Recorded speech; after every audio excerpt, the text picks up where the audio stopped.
Nós vamos passar na ordem que eu tenho aqui, que começa pela professora Helena Nader, depois o professor Isaac Reutemann, o professor Jorge Almeida Guimarães e, finalmente, o presidente do CNPq, o professor Herman Shaimovich. Professora Helena. Alô. Bom dia, senador Cristóvão Buarque, nosso ministro.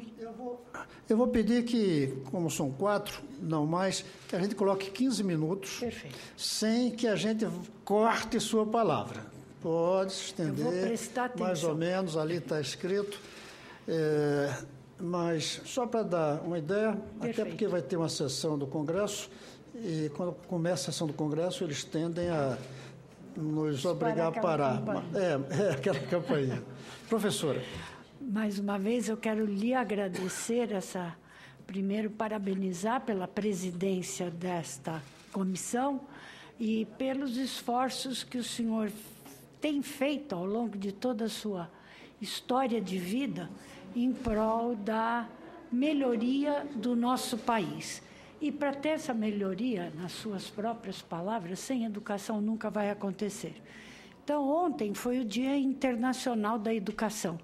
A gente tem muito a comemorar, o Brasil, eu pelo menos me sinto assim, muito feliz de estar nessa mesa, vendo alguns indicadores que o país alcançou nesses últimos 15 anos.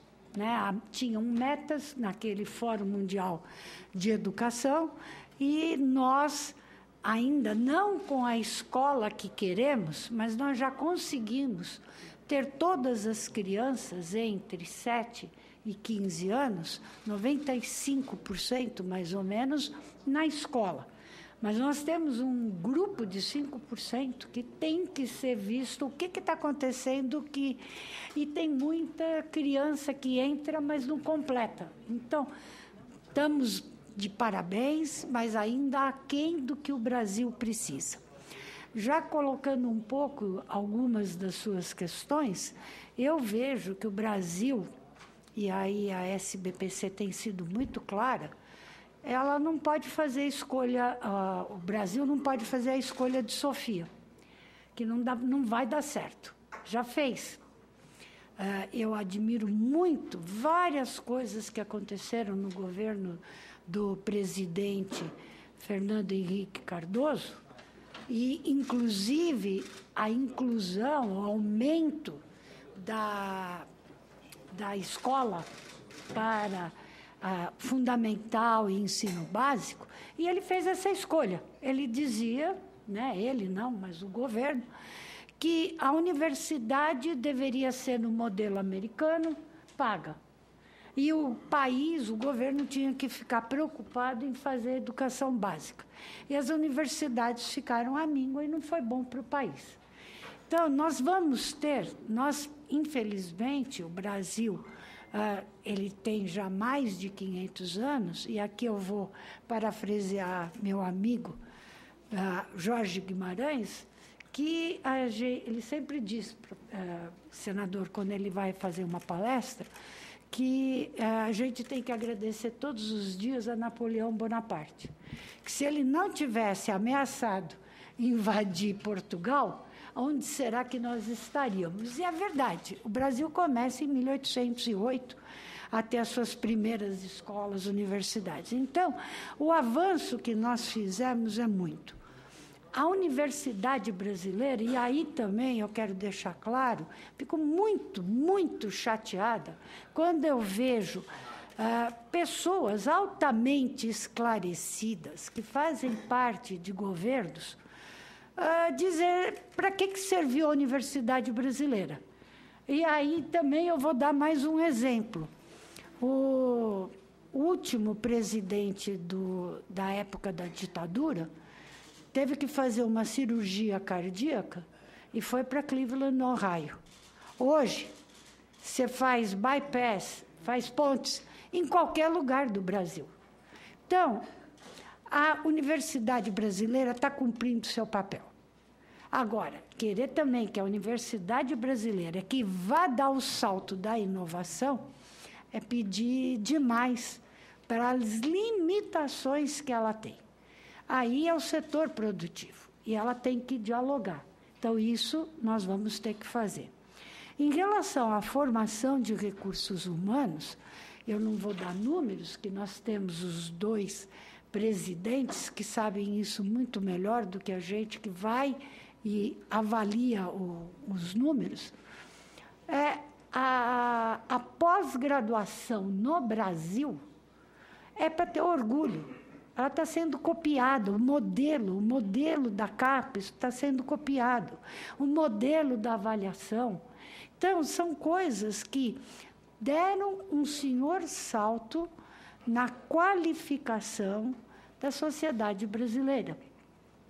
O Ciências Sem Fronteiras foi um programa que muita gente ficou contra, a SBPC se colocou, inclusive, totalmente favorável, porque todo governo tem o direito a fazer uma política de governo, desde que não abandone uma política de Estado. E o projeto, ele foi ousado, realmente saiu assim, de repente. Nós até numa audiência, numa reunião do CCT com a presidenta Dilma, comentamos que ela ia ter que trocar, fazendo uma metáfora, o carro estava andando e ia ter que trocar pneu com o carro andando, e que foi o que aconteceu, porque não é que teve um planejamento estratégico para o Ciências Sem Fronteira, mas o impacto dele é indiscutível. É impressionante, infelizmente, não é só no Brasil. Em todo lugar do mundo, parece que boa notícia não vem de jornal.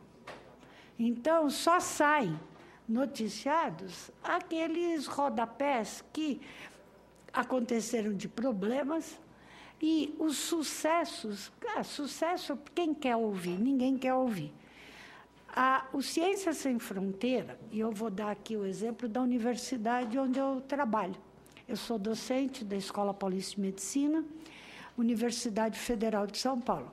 E o que eu vi, sem contar o que eu vi ao longo das reuniões da SBPC, que a gente sempre faz uma sessão aberta, quem quiser vem gente do Brasil todo, para dar o seu depoimento do que foi para ele, do Piauí ao Chuí, para qualquer lugar, ter ido no Ciências Sem Fronteira. E aí, senador, está tendo um choque, porque a nossa universidade, que é muito boa, ela está defasada. Nós ainda vamos ter que fazer uma revolução no ensino universitário.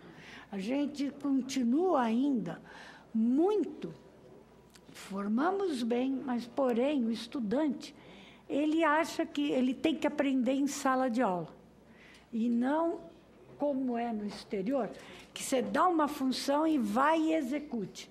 Então, está tendo esse choque entre os que voltam e os que estão aqui. Isso, eu acho que vai ser altamente proveitoso para a universidade brasileira. Aonde que nós ficamos preocupados, e eu que estou dizendo, SBPC, tá, pessoal? Me manifestado sempre, é que era para ser todo recurso novo. E, infelizmente, a partir do 2º ano, isso não aconteceu, pelo menos na maioria dos casos. Então, o Ciências Sem Fronteira, que é um programa que eu apoio de A a Z, aplaudo de pé, e está depauperando o fundo FNDCT, que não foi criado para fazer isso. Então, o que está acontecendo? É aquela história da escolha de Sofia. Faltou dinheiro, tira do FNDCT. O FNDCT era para subvencionar, patrocinar a ciência. Está certo que a formação faz parte, mas não é esse o foco do FNDCT. Então, nós temos que, e aqui é a casa onde a gente tem que dialogar, os fundos foram criados, discutidos exaustivamente no Congresso Nacional, o FNDCT está acabando. Porque os senhores têm que lembrar que foi votado que o fundo do petróleo... Pois não. Senhora presidente do SBBC, primeiro, ministro, senador Cristóvão Buarque, ele sempre nos dá o prazer de ter esses debates. Eu estava perguntando sobre esse fundo. Esse fundo, ele é originário da onde? Ele e qual é o valor dele, por favor? O valor final hoje eu não sei lhe dizer. Não sabe? Não sei, mas eu sei lhe dizer que ele está diminuindo exaustivamente. Mas ele vem da onde? Da origem ele da vem onde? de diferentes financiamentos. Não tem nada de P&D, né? Não. Não, tá. Não é que é o P&D. Ele é para usar para pesquisa, desenvolvimento e inovação. Depois alguém me informa. Quem cria esse fundo é em 69, ainda no governo militar, o FNDCT. Tá bom. Os outros fundos é que foram criados já no governo, na democratização. E todos os fundos depositam nesse fundo. 40% desse fundo era proveniente do fundo do petróleo, que agora não deposita mais, porque vai depositar no fundo da educação. Então, é um fundo que a tendência é quase desaparecer e que está sendo usado uma parte significativa para pagar as bolsas. Então, é nesse sentido, eu deixando claro, sou a favor. A outra coisa, já vendo ali o tempo, que eu vejo que nós precisamos é ter mais bolsas no país.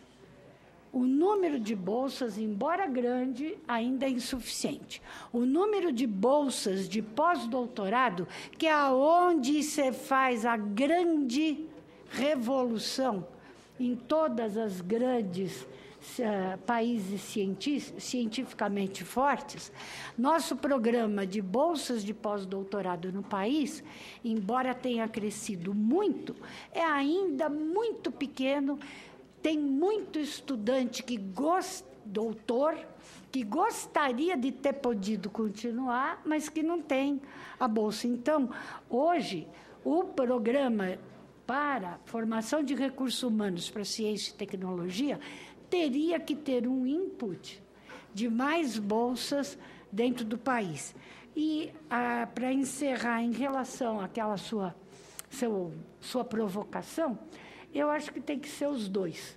O modelo, como foi a USP, há 80 anos atrás, e o programa Ciências Sem Fronteira permite isso. Só que ele aconteceu muito mais daqui para fora do que de fora para dentro. Mas o programa é muito claro e tem vários professores, inclusive vários prêmios Nobel, que estão espalhados pelas universidades brasileiras, orientando estudantes no país com esse programa do Ciência Sem Fronteira. E eu vou parar e deixar para os outros em 2 minutos.